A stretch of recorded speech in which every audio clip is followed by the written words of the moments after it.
कधी विचार केलाय की एका महान व्यक्तिमत्वाचा, एका महान राजाचा पाया तो लहानपणीच कसा घातला जातो? आज आपण छत्रपती शिवाजी महाराजांच्या बालपणातल्या त्याच काही प्रेरणादायी क्षणांबद्दल बोलणार आहोत. ते क्षण ज्यांनी पुढे जाऊन एका सार्वभौम राज्याच्या, स्वराज्याच्या स्वप्नाला आकार दिला. आणि खरं तर हाच प्रश्न या संपूर्ण चर्चेच्या केंद्रस्थानी आहे. कारण बघा, कोणतीही मोठी उत्तुंग इमारत अशी अचानक उभी नाही राहत, नाही का? तिची पायाभरणी खूप आधी, खूप खोलवर झालेली असते. चला तर मग आपण जरा इतिहासात डोकावूया आणि याच पायाभरणीची गोष्ट समजून घेऊया.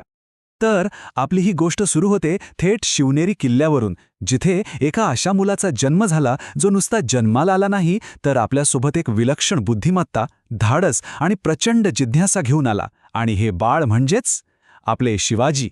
असं म्हणतात की त्यांच्या डोळ्यांमध्ये लहानपणापासूनच एक वेगळीच चमक होती. आता शिवाजी महाराजांच्या जडणघडणीत जर कोणाचा सगळ्यात मोठा वाटा असेल तर तो होता त्यांच्या आईचा, जिजाबाईंचा. त्यांना कथांमधली, गोष्टींमधली ताकद बरोबर माहीत होती आणि त्यांनी याच ताकदीचा उपयोग एका भावी राजाचं चारित्र्य घडवण्यासाठी केला.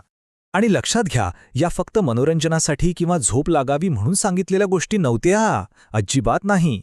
ही तर होती नैतिकता, कर्तव्य आणि धर्माची पहिली ओळख.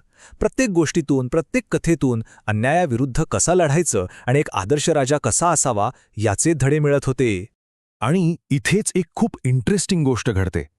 या प्राचीन कथांनी, या महाकाव्यांनी शिवाजी महाराजांच्या मनात फक्त शौर्य नाही पेरलं, तर त्यासोबतच न्याय आणि स्वतःच्या राज्याची कल्पना, म्हणजेच स्वराज्याची कल्पना रुजवली.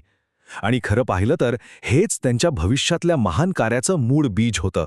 पण थांबा, ही शिकवण फक्त कथांपुरतीच नव्हती बरं का.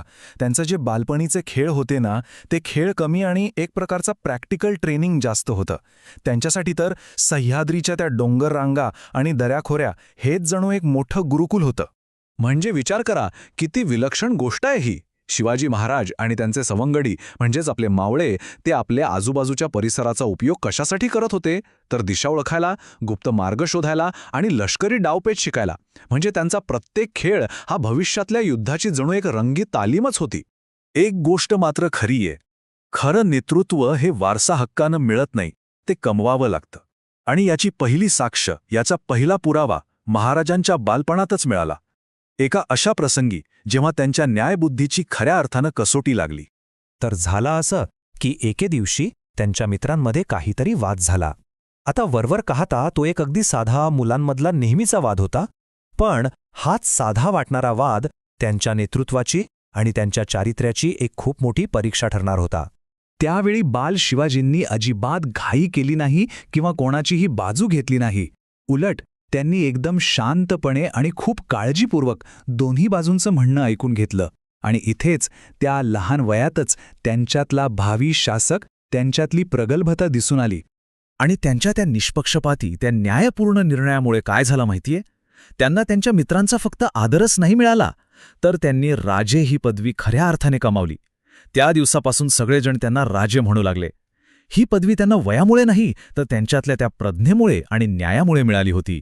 म्हणजे बघा, हे सगळे अनुभव, आईनं दिलेली शिकवण, त्या डोंगर दऱ्यांमधले खेळ आणि मित्रांकडून कमावलेला तो आदर, या सगळ्या गोष्टी त्यांना नकळतपणे एकाच मोठ्या, शक्तिशाली ध्येयाकडे घेऊन जात होत्या. एका खूप मोठ्या स्वप्नाकडे. स्वराज्य. हो, स्वराज्य हा फक्त एक शब्द नव्हता त्यांच्यासाठी, ते त्यांच्या आयुष्याचं ध्येय होतं. एक असं स्वप्न जे त्यांच्या बालपणापासूनच त्यांच्या मनात, त्यांच्या विचारात अगदी खोलवर रुजलं होतं. कसलं स्वप्न?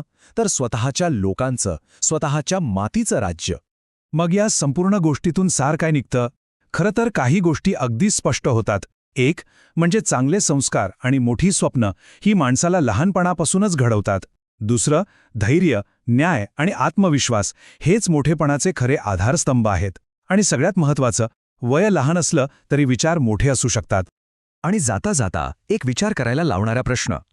ज्याप्रमाणे शिवाजी महाराजांचं बालपण त्यांच्या स्वराज्याच्या स्वप्नाचा पाया ठरलं, त्याचप्रमाणे आपल्या प्रत्येकाच्या बालपणी मिळालेले धडे आणि अनुभव आज आपल्या स्वप्नांना कसा आकार देत आहेत, हा विचार करण्यासारखा आहे, नाही का?